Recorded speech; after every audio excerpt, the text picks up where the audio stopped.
as the first was in California and the last was as Ike said, and he was confirmed by the landlord anywhere. Now, although I regard with a husband and a solemn fear the mysteries between which and this state of existence is interposed, the barrier of a great trial and change that fall on all the things that live, and although I have not the audacity to pretend that I know anything of them, I can no more reconcile the mere banging of doors, ringing of bells, creaking of boards, and such like insignificances with all the majestic beauty and pervading analogy of the all the divine rules that I am permitted to understand than I had been able to a little while before to show the spiritual intercourse of my fellow traveler to the chariot of the rising sun. Moreover, I had lived in two haunted houses, both abroad.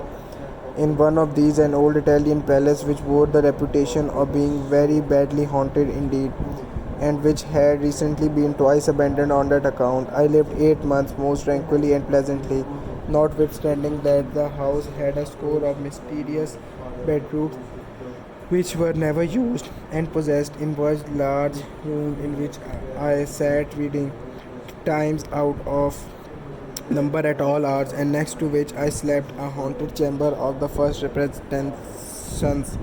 I gently hinted these considerations to the landlord, and as to this particular house having a bad name, I reasoned with him.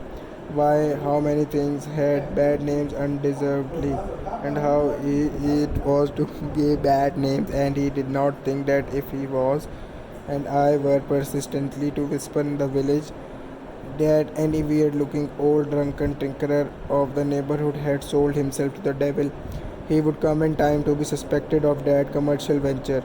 All this wise talk was perfectly ineffective with the landlord, I am bound to confess, and was as dead a failure as ever I made in my life.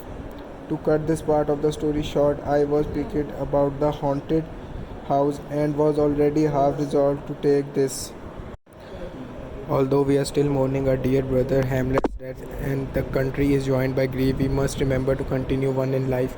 It is with both sadness and joy that I have married my sister-in-law, as you all advise for your wisdom.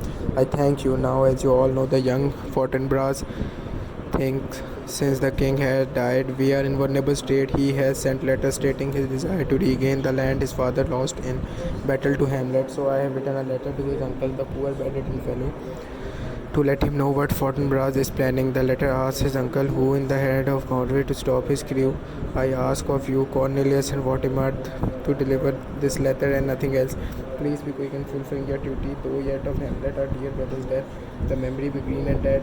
It is us befitted to bear our hearts in grief and our whole kingdom to be contracted in one brow of woe. Yet so far have discretion fought with nature, with wisest sorrow to think on him together with remembrance of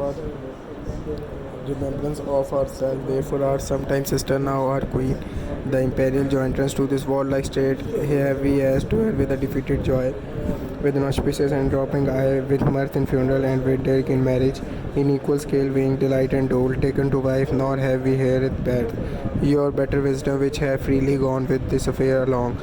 For all our thanks. Now follows that you know young Fortinbras holding a weak proposal of our worth, or thinking by our late brother's death, our state to be disjoint and out of frame colleagues with the dream of his advantage.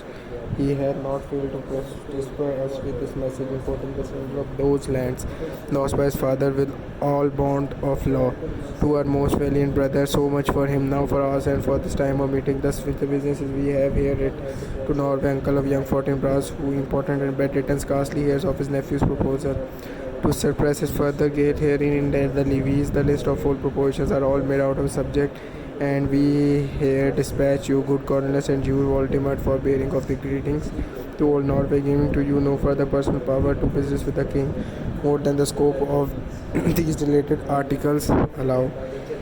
Farewell, and let us your haste command your duty. We will do our best in that all things we will show our duty. We have no doubt you will fare well. And now let us was new with you. You said to me you asked something. What, and don't worry, you can ask me anything. Your father is an important man to the throne of Denmark. What do you want to ask? We doubted nothing. Heartily farewell, extequent